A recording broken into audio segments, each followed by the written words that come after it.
Hey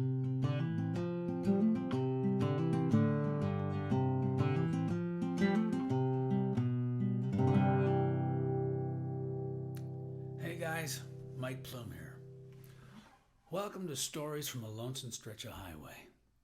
Every once in a while, every now and again, when the moon's holding water, I'm going to pour a cup of coffee and tell some stories. Episode 6, Coming Home Again. Back in October of 2008, I started working on a song about a guy who leaves his home in the Maritimes, Petitcodiac, New Brunswick to be exact, makes his way all the way across the country and on up to Fort McMurray, where he gets himself a job in the oil patch. He eventually makes his way home with a pocket full of money and a whole pile of stories for the boys at the pub. I knew that's what the song was going to be about 30 seconds after I started the song. It took me 4.5 years to put it all together. It was one of those songs. It was one of those songs that I knew wasn't going to be a verse, chorus, guitar solo, repeat first verse, chorus, end of song. I knew it wasn't going to be one of those kind of songs. This song was going to be multiple verses and tell this guy's story. I started it in October 2008. My friend James Murdoch was visiting Nashville from Edmonton, and he came over to my house one day, probably the same day I started the song actually, and we were working on some songs, and I played him the very beginnings of this song called Coming Home Again, and he said, "Hey man, let's work on that song." And I knew that song, I knew it would be a tough song to be a co-write, because I knew it wasn't going to be a song that would be completed in an afternoon. I knew it was going to be multiple sittings. I just had that feeling. And like I said, it ended up taking almost 4.5 years to get it just so. But that was the story with that. But maybe 6-8 months later, in May of 2009, I flew to Edmonton to start shooting a video for my song 830 Newfoundland. Now that was going to be a video where we drove across the country. Me and my friend Courtney Forrester, who's a cameraman extraordinaire. And he and I hopped in an RV that I had just purchased because I thought it would be a good idea and a good way to travel across the country. I'd driven across the country dozens and dozens and dozens of times, probably 80 times, all told, in vans. And I thought, an RV would be a good way to travel across the country. So, I'm going to do that. So I bought an RV, and we pointed the RV east towards Toronto. We had 4 days to get from Edmonton to Toronto. Plenty of time in a van. But I quickly realized that RV did not stand for racing vehicle. And I knew we were going to be bumping up against our schedule. I knew we were in trouble. But onward, and we kept rolling along at about 90 kilometers an hour. And we were driving through Saskatoon about 8 hours into the trip, which would be, by my calculation, was about 3 hours longer than it should have taken us, or what it used to take me in a van or in a car, but RV was a different story. And I remember we were driving through downtown Saskatoon, and we're going to take the bridge across to Broadway. We're going to get some footage over there. And I've driven across those bridges hundreds of times, and so I came flying through downtown Saskatoon, and it didn't even dawn on me that there may be a height restriction. And it didn't dawn on me until I ripped the AC unit right off the top of the bus. And there were these two older gals walking across the bridge. This was probably around 6 o'clock in the evening, so they were out for their evening stroll, and just you could tell they were out for a nice little walk, and they were just catching up on their lives and what was going on when we hit this height restriction, and they all but jumped into the North Saskatchewan River to avoid the what the hell was coming screaming towards them. Poor gals. If you're watching this, I am so sorry. Anyway, but we continued on with our drive. We made it to Winnipeg and then eventually Thunder Bay, and it was just driving through Northern Ontario. It's a drag when you're when you're behind an RV, but when you're the RV that has 100 cars behind you, it's even less fun actually. And so we experienced that, and boy oh boy, Northern Ontario is a drive at the best of times. So it's like from the Manitoba border to Thunder Bay is probably 8 hours, and then from Thunder Bay to Sault Ste. Marie is another 7 or 8 hours, and Sault Ste. Marie to Toronto is probably 10. Yeah, it's a hike. Eventually we rolled into Toronto. We filmed some band footage, and this RV that I'd purchased, I knew full well I was not going to be. I knew it was a mistake. So I called my friend who I bought the RV from, Kim Chernachan. I called Kim up and I said, "Hey man, I'm sorry man, but I don't think this RV is quite cut out for being a band vehicle. Be a nice recreation vehicle. Maybe that's why it's called RV, but it is not a rocking vehicle. So if it's cool with you, let's just treat it as like I rented it for the last week or so, and I'll bring it back to you. I'll drive it all the way back to Edmonton. I'll buy a plane ticket and fly back to Nashville from there." And he's like, "Man, if that's what you want to do, that's entirely up to you." He says, I can fly somebody out there to get the RV, and you can just get home back to Nashville from Toronto." I said, "Nah, man, that's okay. It's the least I can do." So after we finished filming all the footage that we needed in Toronto, and we went to Wakefield and filmed a bunch of stuff there, I started making the long and lonesome trip across the country. Courtney, he flew back to British Columbia, so it was just me. And all of a sudden it dawned on me that I had bought temporary tags for the RV. So those were good for, I think, a week.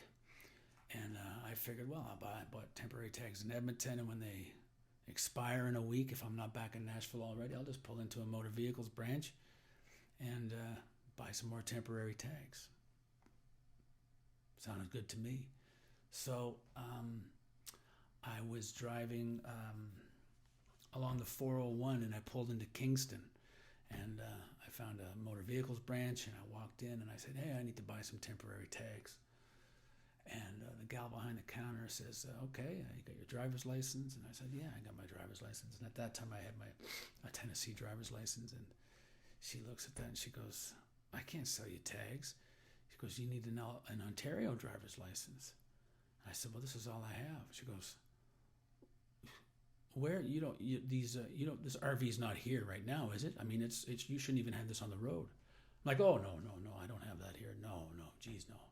No, I was thinking of buying an RV, and I just thought I would maybe inquire about buying some tags."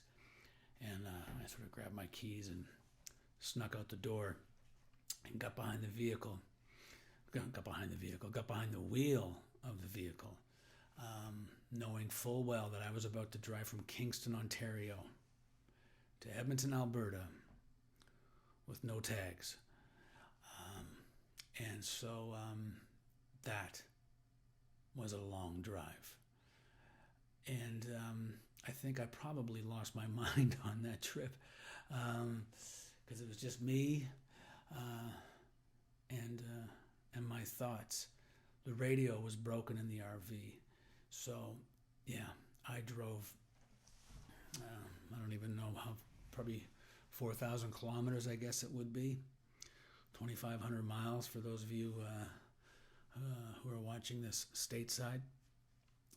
And yeah, I had no tags.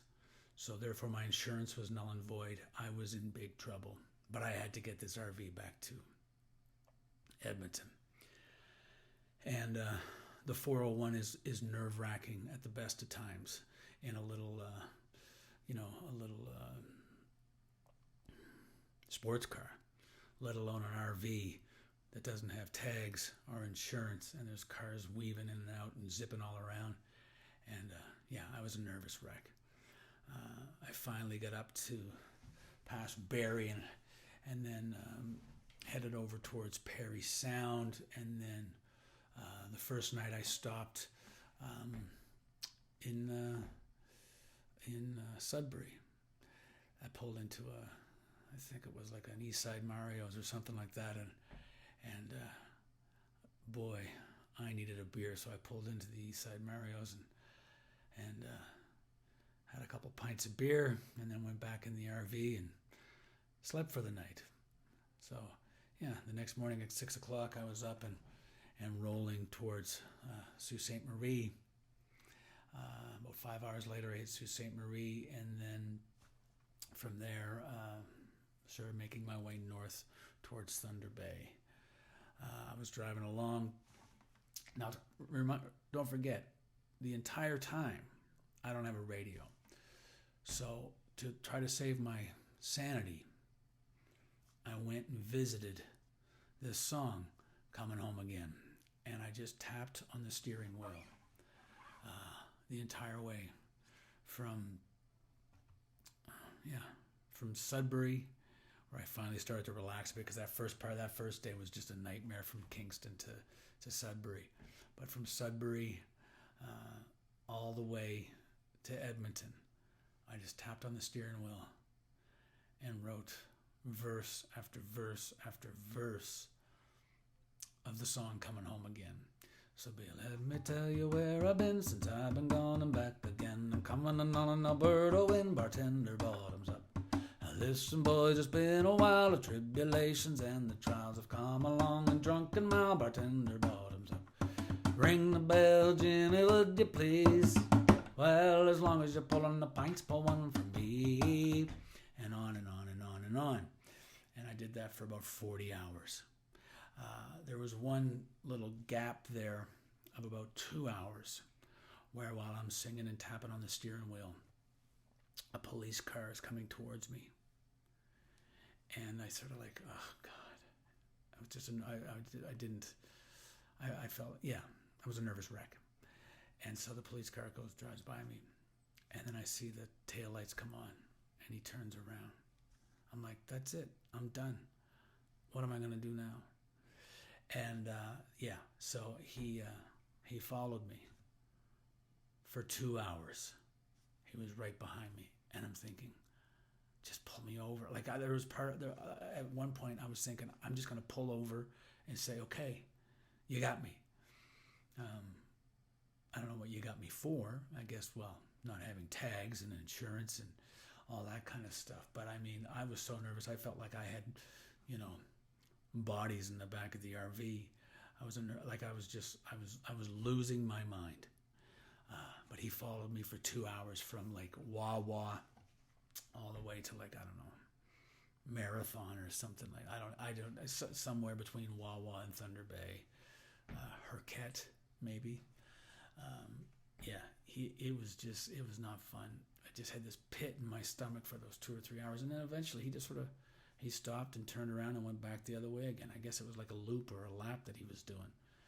But it cost me more than a little bit of my sanity. But so I eventually pulled back into Edmonton, and as I kept crossing, when I finally left Ontario and I drove into Manitoba, my stress level dropped a bit, and then when I drove into Saskatchewan, even lower, because at that point, if I got pulled over, I could say, "Oh, I've just been, down here in southern." I figured I could maybe lie my way out of that. I wasn't sure, but I figured maybe I could. Thankfully, that never happened. I spent the night in Lloyd, pulled into Lloyd around midnight, and I had a long day. I think I'd driven from Dryden, Ontario, to Lloydminster. That's a long drive at the best of times, let alone an RV. I probably drove for 20 hours that day. Pulled into the Husky on the Alberta side in Lloydminster, and slept there for about, I bet 8 or 9 hours. And the next morning got up, drove into Edmonton, dropped off the RV at Kim's place.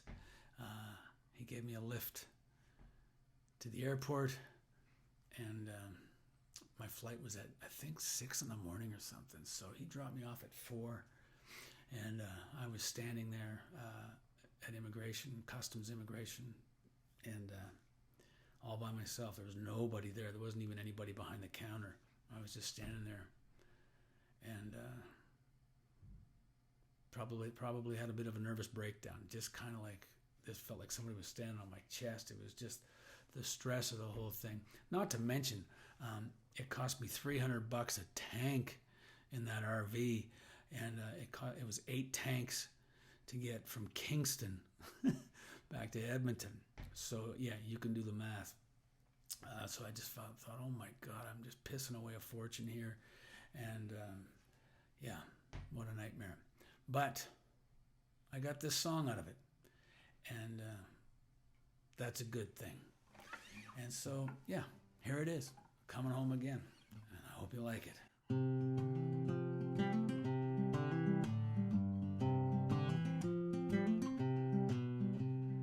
Let me tell you where I've been since I've been gone. I'm back again. I'm coming on an Alberta wind, bartender bottoms up.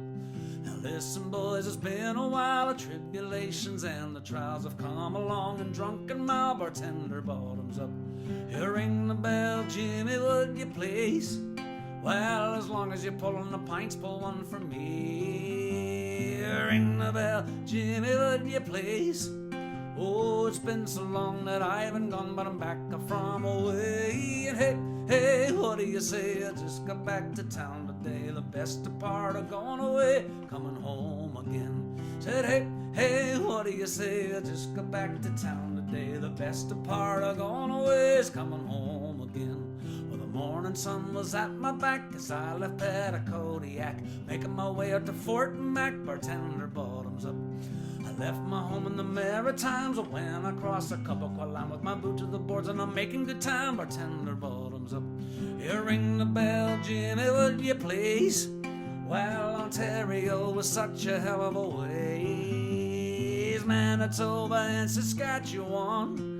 Well, now it's been said the yellowhead's as flat as she is long. But hey, what do you say? I just got back to town today. Best part of gone away is coming home again. Said, hey, what do you say? I just got back to town today. The best part of gone away, coming home again. Rolling north on 63 and pulling into McMurray, and Easterners are all you see, bartender bottoms up. They're working in the tar sands, drinking in the oil can. They think we're all from Newfoundland, bartender bottoms up. So ring the bell, Jimmy, would you please? As long as you're pulling the pints, pull one for me. Ring the bell, Jimmy, would you please? And you tell the boys who make the noise the drinks are on me. Cause hey, what do you say? I just got back to town today. The best part of gone away, coming home again. Said hey, what do you say? I just got back to town today. The best part of gone away, coming home again. Yeah, woohoo, that's right.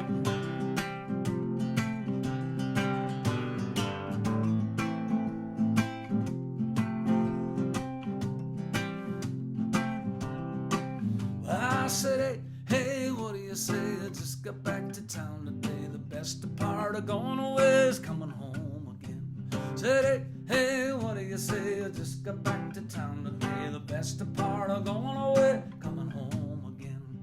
Working the patch to make the green and steeper rents I've never seen. And Christ, the price of gasoline, bartender bottoms up. Spent most me money on booze and broads, the rest a wasted. Swear to God, the odds were good, but the goods were odd. Bartender bottoms up. Now listen, boys, that's where I've been since I've been gone and back again. Now thank Christ some missus let me in. I said, bartender bottoms up. And I said, hey, what do you say? I just got back to town today. The best part of going away, coming home again. Said, hey, what do you say? I just got back to town today. The best part of going away is coming home again. The best part of going away is coming home again. The best part of going away